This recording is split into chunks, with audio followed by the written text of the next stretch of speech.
Information and Communication Technology Authority and the Secretary for the Department of Information, Communication and Technology yesterday responded to a summons issued by the Permanent Parliamentary Committee on Communications.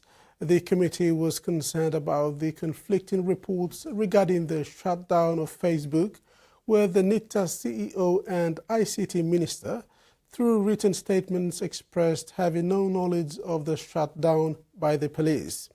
The committee was also concerned about the lack of coordination amongst these agencies. However, following the meeting between the concerned parties, the chairman was adamant that Papua New Guinea's democracy remains intact. Currently in the Act, it does not give any obligation to the Minister or the CEO, Commissioner of Police to advise stakeholders. So that's why one of our directives is for Department of ICT to work with police and NICTA to come up with regulation or standard operating procedures. So when they execute the Counter-Terrorism Act, there is a standard operating procedure so that the public can be informed of that. The inaugural Papua Governors Dialogue 2025 themed Papua, Our Land, Our People, Our Future commenced this week in Port Moresby, marking a significant milestone as Papua New Guinea approaches its 50th independence anniversary. Hosted by the Central Provincial Government under the leadership of Governor Rufina Peter, this three-day event serves as a platform for leaders and stakeholders from the Papua region to reflect on past progress, address current challenges, and chart a course for the next 50 years. The dialogue features plenary and panel discussions on economic equality, governance reform, human capital development and infrastructure advancement. A key objective is the signing of the 2025 Port Moresby Papua Accord, a landmark declaration outlining a collective vision for regional safety, unity, resilience and progress. While formal sessions take place at Hilton Hotel, the Sir Hubert Murray Stadium hosts an external program celebrating the region's rich cultural heritage and entrepreneurial spirit. This includes cultural showcases, SME markets and traditional performances. Master of Ceremony Venice Moses highlighted the significance of the external program. So here at the Sir Hubert Murray Stadium, we have the external program where we have our SME stall set up here, and our SME stalls are owned by our people from Central Province, because Central Province is the host to this inaugural Papua Governors Dialogue under the leadership of Madam Governor, Honorable Rufina Peter. And so we have SME stalls all the way from Goilala, Kairuku, as far as North Mekeo. We have stalls from Kirikoyari and also from the Abao district. They're all here. So we've got a bit of everywhere here at Sir Hubert Murray Stadium. The Sir Hubert Murray Stadium came alive with music and cultural performances. At the heart of the entertainment was the Central Music Association, ensuring that the event was not only about dialogue, but also a celebration of identity and heritage. Show going on, and the Central Music Association, or the CMA, is tasked to provide entertainment, musical entertainment. So we have 3 string bands from the villages for each day. It's a 3-day event, and we have 1 string band per day and 2 artists for each day. So yesterday we had Otoigo and Henare from Calypso, Otoigo from Buria entertaining the crowd yesterday.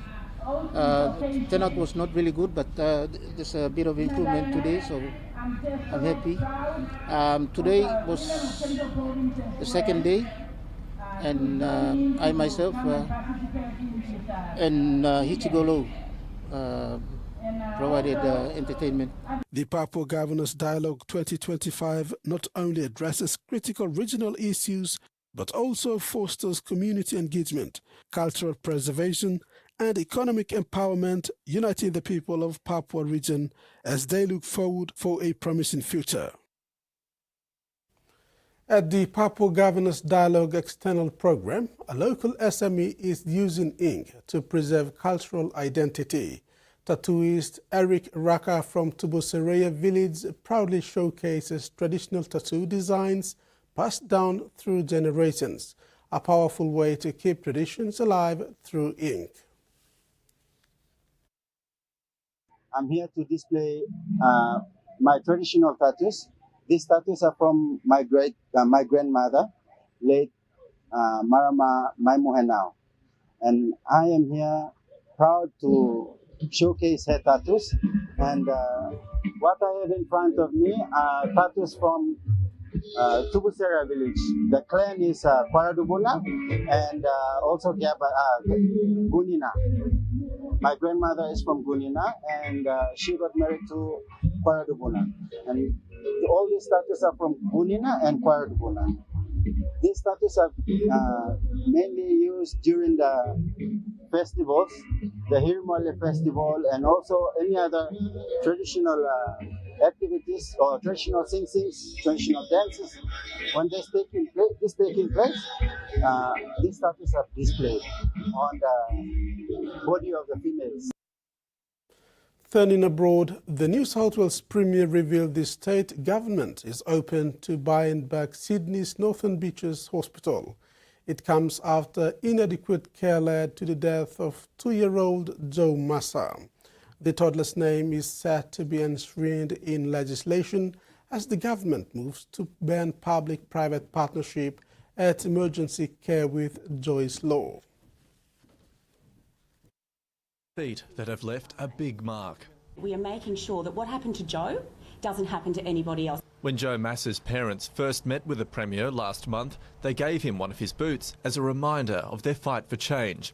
Today, it paid off. To Elise and Danny, I know that I speak on behalf of all members of this House in expressing our sincere condolences.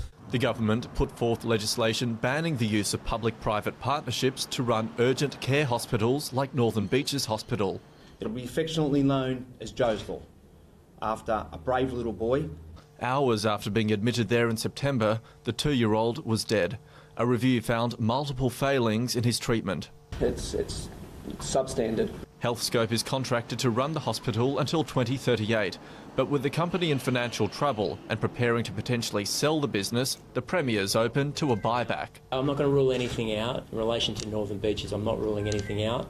Healthscope declined to say whether it's interested in exiting the deal, but noted government data showing the hospital was performing strongly compared to peer hospitals on a range of measures. The government is working with the crossbench and is confident it has the numbers to pass the bill, with or without the opposition's support. We haven't had the results of a coronial inquest yet and inquiries, but as I said on the bill itself, we'll await the detail.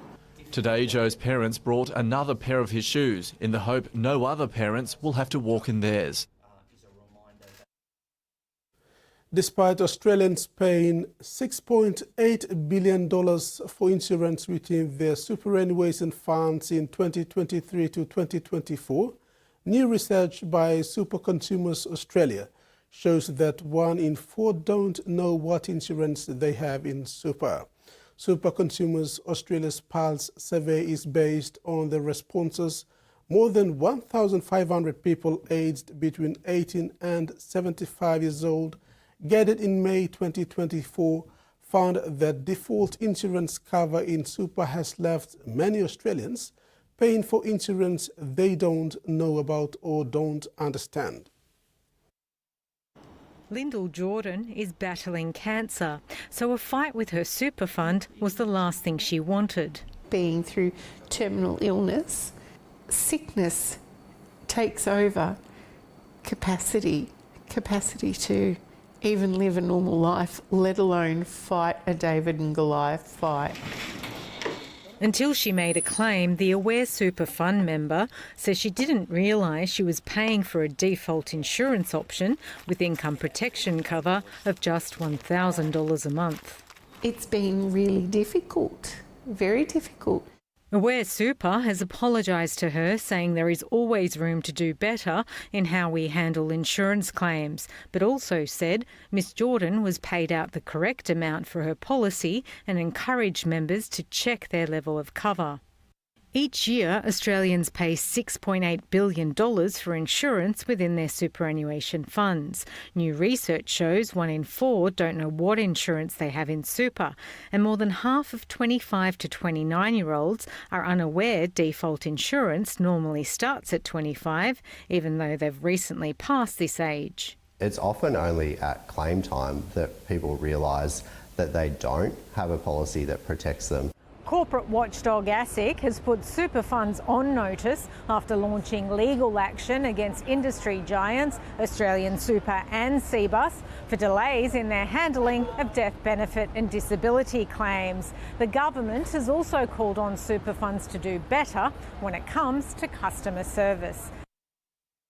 Back home in sports, a mini park in Port Moresby is set to ignite some intriguing cricket actions as the Isuzu T20 smash returns to the pitch this April. With just days left until the first ball is bowled, Cricket PNG Papua New Guinea made male and female cricketers are preparing to showcase their talent at the competition. Cricket PNG has announced the 2025 edition of Isuzu T20 Smash. The tournament will host men's games from Sunday, 4th April through to the 13th. The women's competition follows a week later from April 25th to May 4th. Each event will feature a double round-robin format with 4 teams competing in 6 matches each, totaling 12 action-packed fixtures before the final stage showdown, with 2 matches determining the winner, runners-up and third-place teams. Cricket PNG continues to elevate the game, and the Isuzu T20 Smash remains a key event on the calendar, bringing together skilled players, corporate partners and passionate supporters to the pitch. The event is proudly sponsored by Barocco Motors, reinforcing their ongoing commitment to the growth of cricket in PNG. Cricket is a sport for all, and this year's competition aims to unite teams, businesses and fans in a thrilling celebration of the game, especially as PNG approaches its 50th Golden Jubilee Independence Anniversary. The atmosphere at a mini park is expected to be buzzing, as the event is amongst the big competitions on the calendar for this year. Cricket fans are expected to be turning out in large numbers to cheer for their favourite teams and players. The Isuzu T20 Smash Competition 2025 is also expected to showcase some potential cricket talents that can make the national team. Cricket fans are urged to come at the Amini Park and cheer for their teams when the competition returns. And that ends the news update. Do join us at 6 tonight for more news and sports.